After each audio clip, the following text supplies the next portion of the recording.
जरा सोचिए, आप एक अंधेरी बंद लिफ्ट में जागते हैं, ना अपना नाम याद ना अपना अतीत। ऊपर जाते जाते लिफ्ट अचानक खुलती है और आप अपने चारों ओर देखते हैं, घास का मैदान, अजनबी लड़के और चारों दिशाओं में खड़ी सैकड़ों फीट ऊंची कंक्रीट की दीवारें। और तभी कोई चिल्लाता है, वेलकम टू द ग्लेड। यही नहीं, रात होते ही उन दीवारों के पार एक भूल भुलैया जाग जाती है और उसके अंदर घूमते हैं खौफनाक धातु जैसे राक्षस, ग्रीवर्स। अब सवाल ये है, ये जगह क्या है और इन्हें यहाँ किसने फंसाया है? अचानक लिफ्ट एक तेज झटके के साथ रुकती है। ऊपर से रोशनी का सैलाब भीतर आता है और जैसे ही दरवाजे खुलते हैं, दर्जनों अजनबी चेहरे उसे घेर लेते हैं। लड़के उसके चारों तरफ खड़े हैं, कुछ हंसते हुए, कुछ उत्सुक, कुछ सावधान। कोई चिल्लाता है, नया आ गया। वह घबराहट में भागने की कोशिश करता है, लेकिन तुरंत ही एक मजबूत लड़का उसे पकड़कर रोक देता है। वह कठोर पर शांत लहजे में कहता है, शांत रहो वरना खुद को चोट कर लोगे। यहीं से उसे पता चलता है कि यह जगह ग्लेड एक अजीब बंद दुनिया है। चारों तरफ हरे मैदान, लकड़ी की झोपड़ियां और सबसे डरावना, चारों दिशाओं में खड़ी विशालकाय पत्थर की दीवारें। दीवारें इतनी ऊंची कि आसमान में समा जाती हैं, मानो किसी जेल की सीमाएं हों। ग्लेड का नेता अल्बी उसे इधर उधर घुमाते हुए बताता है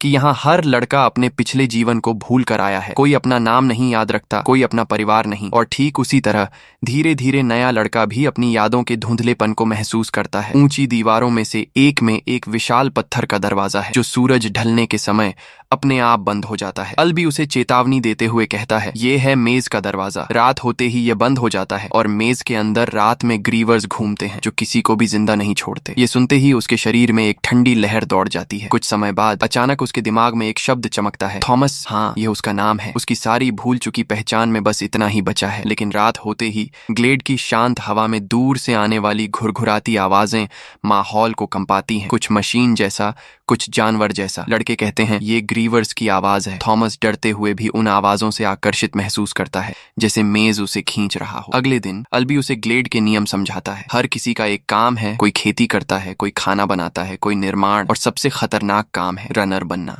जो मेज के भीतर जाकर उसके रास्तों को समझने की कोशिश करते हैं। लेकिन एक सख्त लड़का गैली थॉमस से टकरा जाता है। वह उसे घूरते हुए कहता है, नए लोग जितना शांत रहें उतना अच्छा है। उनकी आपसी खींचतान देखकर बाकी लड़के समझ जाते हैं कि यह नया लड़का साधारण नहीं है। रात में थॉमस को अजीब सपने आते हैं, सफेद कमरे, मशीनों की आवाजें, लोगों के चिल्लाने की झलकियां और एक नाम, WCKD। सुबह होते ही मेज का दरवाजा खुलता है और 3 रनर बाहर आते हैं, जिनमें सबसे आगे होता है तेज तर्रार मिन्हो। वह थॉमस को देखकर ठंडी आवाज में कहता है, मेज में झांकने की कोशिश मत करना, ये जगह तुम्हारे लिए नहीं। लेकिन थॉमस ठहरने वाला नहीं। मेज जो बाकी सबके लिए डर और मौत का प्रतीक है, वही मेज उसके भीतर एक अजीब खिंचाव पैदा कर रहा है और यहीं से संकेत मिल जाता है। थॉमस के आने के साथ ही ग्लेड की शांत दुनिया बदलने वाली है और मेज का खेल अब पहले जैसा नहीं रहेगा। थॉमस ग्लेड में अपना दूसरा दिन शुरू करता है, लेकिन उसके मन से मेज का खिंचाव हटता नहीं। वह बार बार मेज के उस भारी पत्थर वाले दरवाजे की तरफ देखता है, जहां रनर हर सुबह दौड़ते हुए अंदर जाते हैं और सूरज ढलने से पहले बाहर लौटते हैं। थॉमस को यह सब कुछ जितना रहस्यमय दिखता है, उतना ही अंदर एक बेचैनी उसे आगे धकेलती रहती है। कुछ ऐसा जो उसकी याददाश्त तो नहीं कहती, लेकिन दिल के भीतर गूंजता रहता है, जैसे तुम्हारा काम मेज में है। ग्लेड में उसकी मुलाकात होती है चक से, एक मासूम, गोल मटोल, दयालु लड़का जो थॉमस का एकमात्र सच्चा दोस्त बन जाता है। चक उसे बताता है कि यहाँ हर नया लड़का शुरू में भ्रमित रहता है, लेकिन कुछ दिनों बाद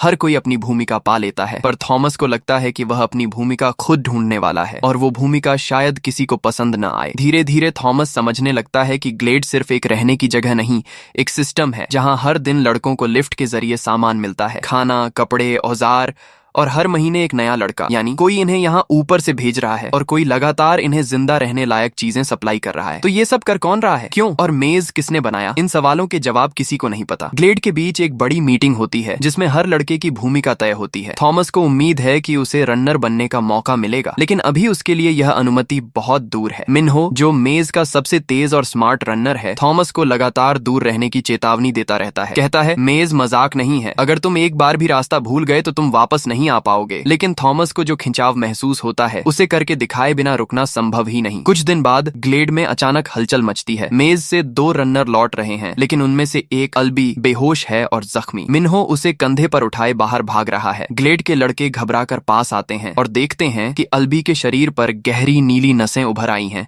जैसे किसी जहरीली चीज ने काटा हो। हर कोई समझ जाता है कि यह काम ग्रीवर का है, लेकिन इससे भी बड़ी समस्या है। सूरज ढलने वाला है और मेज का दरवाजा कुछ ही मिनट में बंद होने वाला वाला है। मिन्हो बार बार कोशिश करता है कि अल्बी को उठाकर बाहर ला सके, लेकिन अल्बी चलने लायक नहीं और वक्त खत्म हो रहा है। थॉमस दूर खड़ा यह सब देख रहा है। हर कोई चीख चिल्ला रहा है, दरवाजा बंद होने वाला है, पीछे हटो। और तभी थॉमस दौड़ पड़ता है सीधे मेज की तरफ। सबके चेहरों पर सदमा जम जाता है। थॉमस पागलपन में रनर्स के बीच कूद जाता है, अल्बी की रस्सियां खोलकर उसे खींचता है और मिनटों में मेज का दरवाजा उनके पीछे तेज आवाज के साथ बंद हो जाता है। ये पहली बार है जब ग्लेड का कोई लड़का अपने मन से मेज के अंदर रात में फंसा है। बाहर खड़े लड़के घबराकर कहते हैं, अब 3 लाशें मिलेंगी क्योंकि रात में कोई जिंदा नहीं रहता। अब मेज के अंदर अंधेरा फैल चुका है। पत्थरों की दीवारों पर डरावनी परछाइयां फैल जाती हैं। थॉमस और मिन्हो अल्बी को उठाकर एक सुरक्षित जगह ढूंढने की कोशिश करते हैं, लेकिन मेज कोई सामान्य भूल भुलैया नहीं। इसकी दीवारें रात में खुद को बदलती हैं, रास्ते घूमते हैं, दीवारें खिसकती हैं और हर नया रास्ता पिछली उम्मीद को निगल लेता है। थॉमस को अचानक अपने सपनों की झलक याद आती है। सफेद लैब, लोग चिल्लाते हुए और वही नाम WCKD, मानो कुछ उसे संकेत दे रहा हो। मेज के भीतर रात अब और घनी हो चुकी है। अचानक दूर से कोई भारी चीज सरकने की आवाज आती है। लोहे का घर्षण, जानवर की चीख, मशीन का गर्जन, सब एक साथ मिलकर एक भयानक ध्वनि पैदा करते हैं और थॉमस समझ जाता है ये ग्रीवर है। मिन्हो घबरा कर कहता है, भागो। मेज के गलियारों में तीनों की जान बचाने की दौड़ शुरू हो जाती है। थॉमस पहली बार उस राक्षस को देखता है, एक आधा मशीनी आधा जैविक जीव जिसके स्टील जैसे पैर जमीन को चीरते हुए आगे बढ़ते हैं। उसके पूरे शरीर में सुई जैसी नुकीली मशीनें चुभी हुई हैं और उसकी आंखों से नीली चमक निकल रही है। मिन्हो हार मानकर एक तरफ भाग जाता है, लेकिन थॉमस पीछे नहीं हटता। वह दौड़ते दौड़ते एक संकरे रास्ते में ग्रीवर को फंसाता है और आखिरी क्षण में छलांग मार। थॉमस अब समझ चुका था कि इस ग्लेड में सब कुछ उतना मासूम नहीं है जितना दिखता है। एक तरफ ग्रीवर का डर, दूसरी तरफ अल्बी की बिगड़ती हालत और ऊपर से जंगल के उस पार उठता हुआ धुआं जिसे देखकर कोई भी सामान्य इंसान कांप जाए। रात अचानक से पहले से ज्यादा अजीब हो जाती है। ग्लेडर्स अल्बी को स्टिंग से बचाने की कोशिश करते हैं, लेकिन उसका शरीर बार बार झटके खा रहा होता है। मिन्हो घबराकर बताता है कि ऐसे लक्षण उसी वक्त आते हैं जब ग्रीवर ने ग्रीवन को डंक मारा था। थॉमस के दिमाग में तुरंत वही दृश्य घूम जाता है, ग्रीवन का दर्द, उसकी टूटी फूटी यादें और वो एक शब्द WCKD, लेकिन वो इसे अपने तक ही रखता है। अब शुरू होता है असली रेस। भूल भुलैया में अल्बी की हालत इतनी खराब है कि उसे बांधकर बिस्तर पर रखा जाता है। सबको लग रहा है कि अब शायद सुबह तक वो बच नहीं पाएगा। अचानक मिन्हो चिल्लाता है कि भूल भुलैया खुलने वाली है। सूरज डूबता है, भूल भुलैया की दीवारें हिलने लगती हैं और फिर गेट खुलते ही रास्तों की भयावह गूंज हवा में फैल जाती है। थॉमस तुरंत मिन्हो से पूछता है, कल हमने जिस रास्ते का नक्शा बनाया था उसमें कोई सुराग मिला? मिन्हो बताता है कि कुछ तो गड़बड़ है। रास्ते हर रात बदल रहे हैं, लेकिन पैटर्न एक जैसा नहीं है। कुछ ऐसा जैसे कोई उन्हें जानबूझकर उलझा रहा हो। ग्लेड में नई अफरा तफरी, टेरेसा की यादें।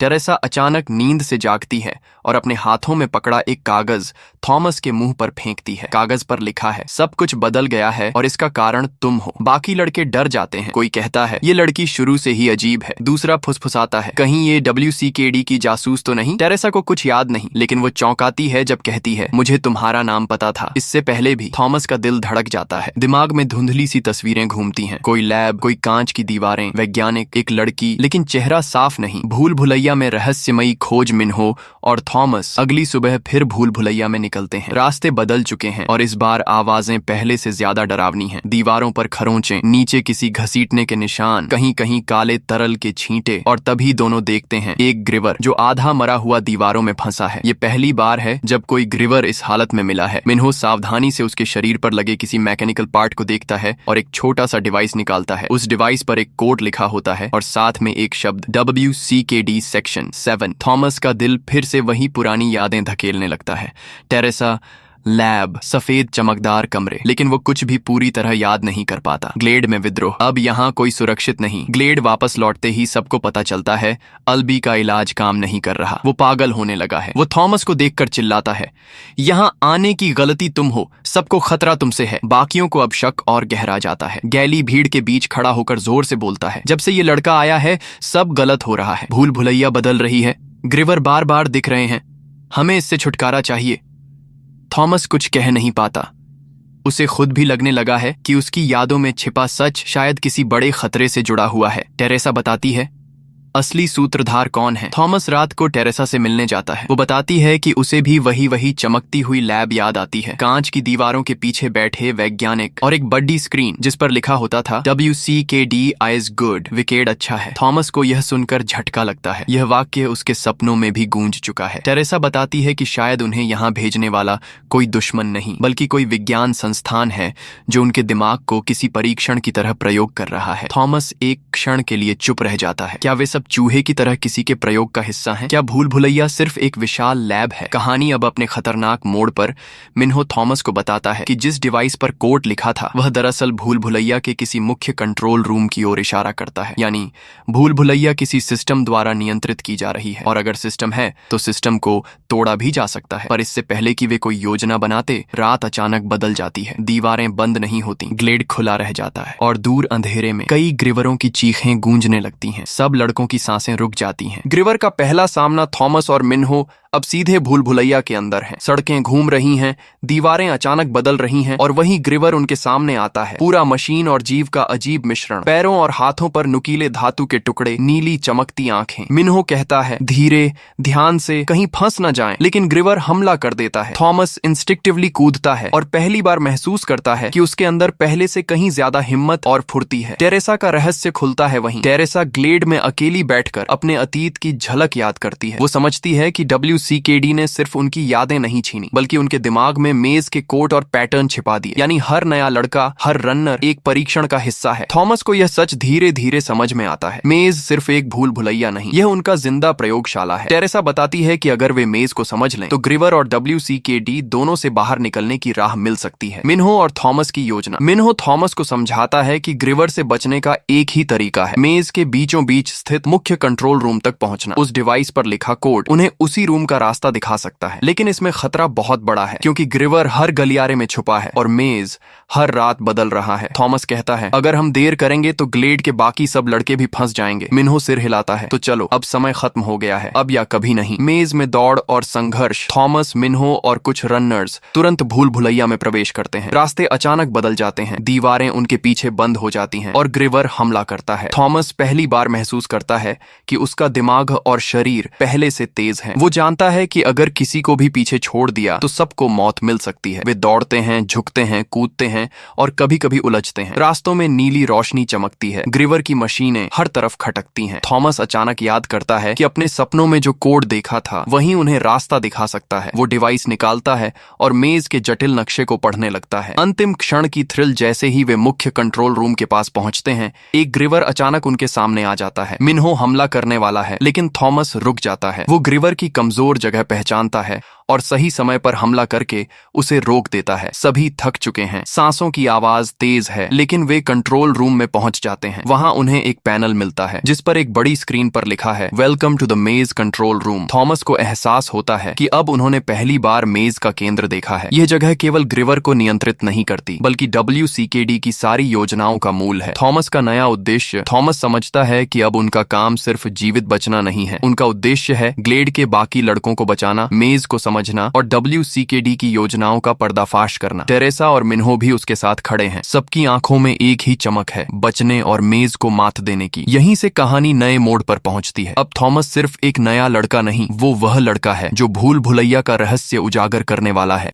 थॉमस अब पूरी तरह समझ चुका है कि मेज सिर्फ भूल भुलैया नहीं बल्कि WCKD का जिंदा प्रयोगशाला है। उसने पहली बार ग्रिवर को हराकर और कंट्रोल रूम में पहुंचकर अपनी क्षमता साबित कर दी थी। लेकिन अब असली चुनौती सामने थी, ग्लेड के बाकी लड़कों को बचाना और मेज के रहस्यों को उजागर करना। का रोमांच। थॉमस और टीम जब कंट्रोल रूम में पहुंचते हैं तो उनके सामने विशाल स्क्रीन और कई कंप्यूटर मॉनिटर खुलते हैं। स्क्रीन पर लिखा है WCKD world in catastrophe kill disease. यहाँ उन्हें पता चलता है कि WCKD मेज के माध्यम से लड़कों की प्रतिरोधक क्षमता और बुद्धिमत्ता का परीक्षण कर रहा है। हर लड़का, हर रन, हर चुनौती सिर्फ एक बड़े प्रयोग का हिस्सा थी। थॉमस को झटका लगता है। सभी दर्द, डर और संघर्ष अब वैज्ञानिक प्रयोग के हिस्से थे, लेकिन इस ज्ञान ने उन्हें ताकत दी। वे जानते हैं कि अब उन्हें मेज को मात देनी। WCKD का परीक्षण खत्म करने का समय आ गया है। मेज से बाहर निकलना। थॉमस और टीम मेज के अंतिम दरवाजे की ओर दौड़ते हैं। सूरज की रोशनी अंदर आती है। लड़के तेजी से बाहर निकलते हैं। जैसे ही वे बाहर आते हैं,